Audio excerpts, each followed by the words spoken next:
easy. 2 markah dalam SPM boleh dapat. Jom kita tengok. SPM 2025, kertas 2, 1502, asas 6 nak tukar kepada asas 10. Very easy. You buat je jadual macam ni. Lepas itu, bermula dari belakang, tulis 60 dulu asas 6, start dengan 0. Lepas tu, continue dengan 1, and 2, and 3. Lepas itu, kamu kena ambil 2 partner. Korang nampak tak? Ni partner dia kan? Partner dia, kamu kena darab dalam kurungan macam ni. Lagi better. Lepas itu, tambah. Kerana saya nak tahu jumlah semua untuk partner-partner ini. Okay, so partner kena buat apa? Kena darab. Okay, partner lagi 1. So, tambah lagi, darab. Senang saja. Last one, darab. So, 2 darab dengan 6 kuasa 0. Apa yang korang kena buat? Kirakan sekarang jawapan dia apa? 6 kuasa 3 ialah 216. 216. 6 kuasa 2, 36. Darab dengan 5, kamu akan dapat 180.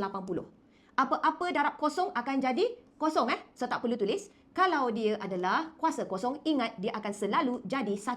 Apa-apa kuasa kosong akan jadi 1. So, it will be 2 times 1. So, the answer is 2. 398. Asas 10. Kalau tak nak tulis asas 10 ni pun boleh juga. Hanya untuk asas 10, nak tulis, tak nak tulis pun boleh. Itu saja. Senang tak? Soalan SPM 2025 boleh dapat daripada buku ni. Kalau you tengok kat sini, 2025, buka je kertas 2, tengok soalan pertama. Nampak tak? Sama kan? Alright. Macam ini jawapan lengkap dia.